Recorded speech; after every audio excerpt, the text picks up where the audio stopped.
Ever find yourself just staring at the ceiling, knowing you should pray, but the words, they just aren't there? Or maybe you actually start, and then 2 minutes in, your mind's a total whirlwind of to-do lists, worries, and who knows what random thoughts. Hey, you're not broken, and you're definitely not alone. Millions of us feel this way. That sense of spiritual dryness or just being super distracted is honestly one of the most common hurdles in anyone's faith journey. But what if I told you there are some straightforward, actionable things you can do, like right now, to cut through all that frustration? That nagging feeling that prayer is a battle you're constantly losing? That sense of disconnect right when you're craving connection the most? Yeah, that's the exact tension we're going to tackle today. And this isn't about adding another complicated spiritual discipline to your already packed life. Nope, we're talking simple shifts, things you can do now that can actually transform prayer from something frustrating into something you genuinely look forward to. Let's just be honest with each other. Prayer can feel downright impossible sometimes. You sit down, you try to focus, and bam! Your brain suddenly thinks it's the perfect moment to remember that super embarrassing thing you said back in 5th grade, or to mentally draft an email, or to panic and wonder if you left the stove on. Distraction is a huge one, right? It's like trying to have a deep, heartfelt conversation in the middle of a crazy busy train station. All that noise, both outside and inside your head, can feel deafening, making it incredibly tough to hear God, or even your own thoughts. And then there's doubt. Does God even hear me? Am I saying the right stuff? Is any of this actually making a difference? These questions can sneak in, especially when answers seem to take forever, or when life's just throwing punches.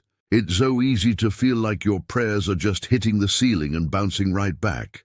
This can often come from a shaky faith or just not feeling confident in who God is and what He can do.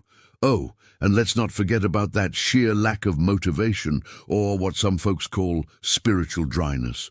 Sometimes there's no big crisis, no overwhelming distraction, just a flat, uninspired feeling. The desire just isn't there.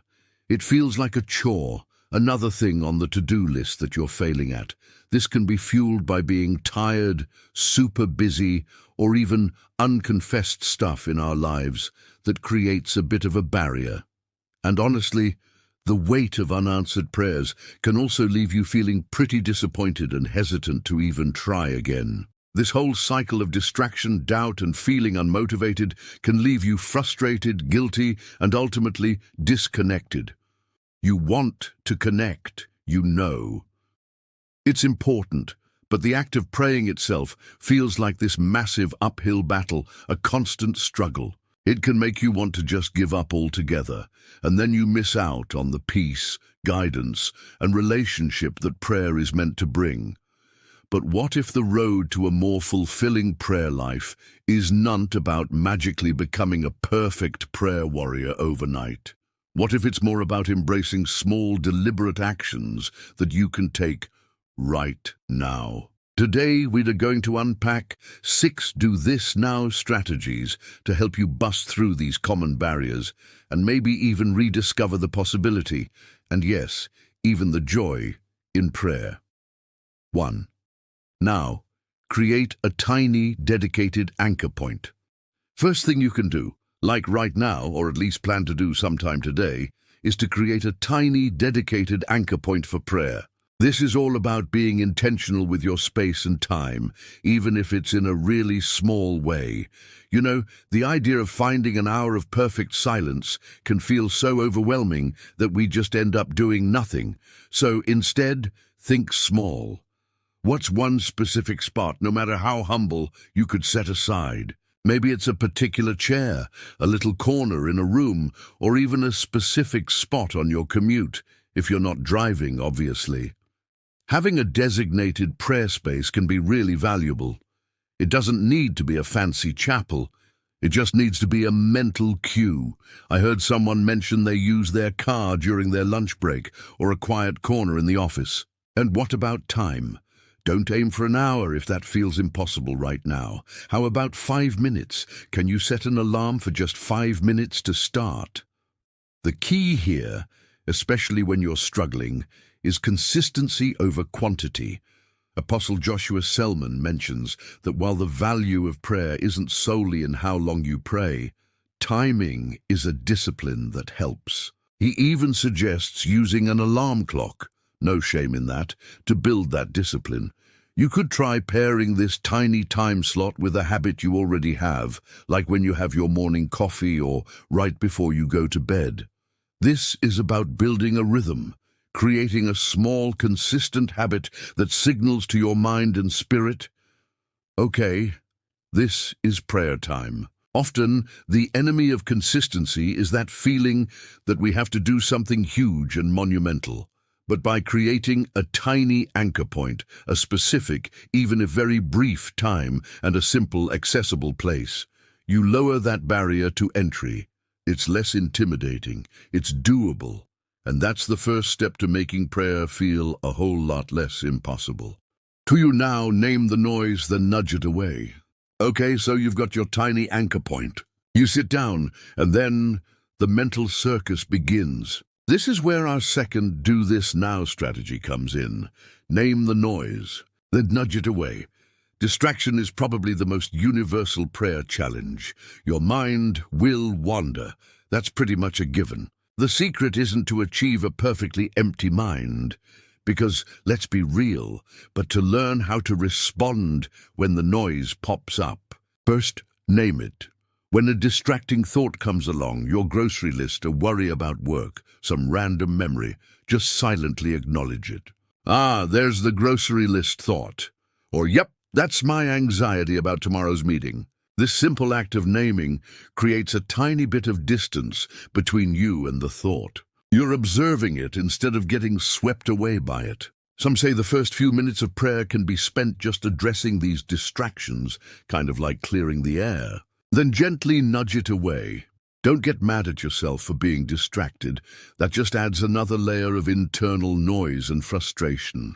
Imagine the thought is like a cloud floating by, or a leaf on a stream. Acknowledge it's there, and then gently redirect your focus back to your prayer. This is a discipline of refocusing your mind.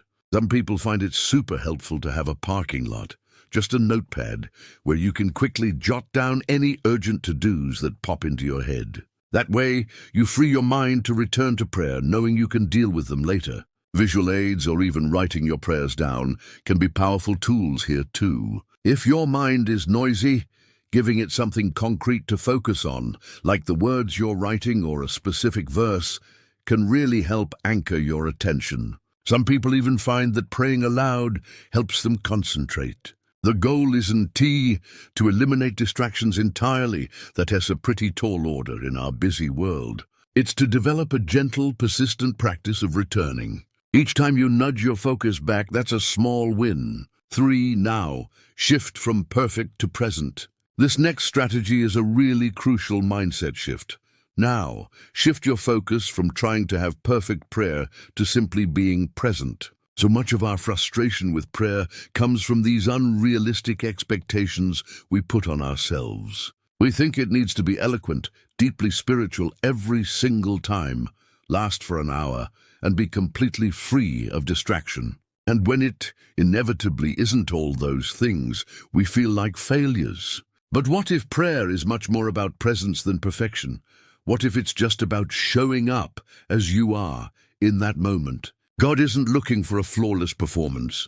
He's looking for an honest heart. He's interested in your genuine thoughts and feelings, not some polished speech. You really don't have to have the right words. This also applies to those times when you're super busy or your energy is just zapped. Instead of skipping prayer altogether because you can't manage your ideal quiet time, try embracing praying as you go. Integrate short, simple prayers into your everyday activities. Pray while you're washing dishes, taking a walk, or waiting in line. These anytime, anywhere prayers are still valid, still powerful. You could use short prayer prompts throughout the day or turn those waiting times into prayer times. Remember, prayer is a conversation, it's a relationship. And just like any relationship, it has different seasons and different ways of communicating. Some days it will feel deep and profound, and other days it might be a simple "help God" or "thank you." Both are so valuable. Let go of the pressure to make every prayer session some kind of mountaintop experience. Be patient with yourself. Prayer is a practice that develops over time, and some days will definitely feel more fruitful than others. The most important thing is that you're making an effort to connect, to be present with God, even if it's imperfectly. That is a shift that can take a huge amount of pressure off and make prayer feel much more accessible. If these ideas are hitting home for you, if you're tired of prayer feeling like a battle you just can't win, go ahead and hit that like button. And I'd love to hear from you in the comments. What is the biggest challenge you face when it comes to prayer? Sometimes just sharing our struggles helps us feel less alone in them. All right, let's get back to a few more actionable steps. 6 now. Send a prayer SOS to one person. When prayer feels impossible and you're wrestling with it all by yourself, that isolation can make everything feel even harder. That our final do this now strategy is this: send a prayer SOS to one person. The Bible really encourages praying with and for each other. There's so much strength in community. If you're truly struggling, please reach out to a trusted friend, a family member, a mentor, or someone in your faith community. It can be as simple as sending a text that says, "Hey, I'm finding it really hard to pray lately. Could you pray for me?" Or maybe, "Would you be willing to pray together sometime soon?" Praying with other people can provide incredible encouragement and accountability. Hearing someone else voice prayers can sometimes help you articulate what you're feeling, or it might give you a fresh perspective. It can break that cycle of solitary struggle. Finding a prayer partner or joining a small group can really strengthen your faith and motivation. Sometimes just knowing that someone else is aware of your struggle and is standing with you in prayer can make a massive difference.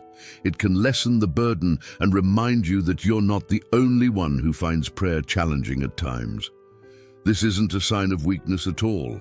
It's actually a really wise way to tap into the support system God often provides through His people. This immediate step of reaching out can be a lifeline when you feel like you're drowning in prayerlessness. Even if you don't share all the details, simply asking for prayer for your prayer life can be a powerful step towards a breakthrough. So, there you have it. 6 actionable things you can do now when prayer feels impossible. Remember, it's not about achieving some unattainable standard of prayer perfection. It's about taking small, intentional steps to reconnect with God, even when it's really hard. It's about creating that tiny anchor point, learning to gently nudge away those distractions, shifting your focus from perfect to present. Daring to speak that one honest sentence, doing a quick heart scan, and not being afraid to send out a prayer SOS when you need it. Prayer is a journey. It's a relationship. And like any relationship, it has its ups and downs, its ebbs and flows. Be patient with yourself. That desire you have to connect, that's the most important starting point. God sees your heart, He understands your struggles, and He meets you right where you are. These strategies are just tools to help you clear the path and open the door to a prayer time that you can eventually really look forward to. Which of these steps are you going to try today? I'd genuinely love to hear from you, so let me know in the comments below. And if this video has been helpful, please give it a thumbs up, subscribe for more content on deepening your faith in practical ways, and maybe share it with someone who you know might be struggling with prayer too. You never know who you might encourage. Keep seeking, keep trying, and remember, even the smallest prayer from an honest heart truly matters.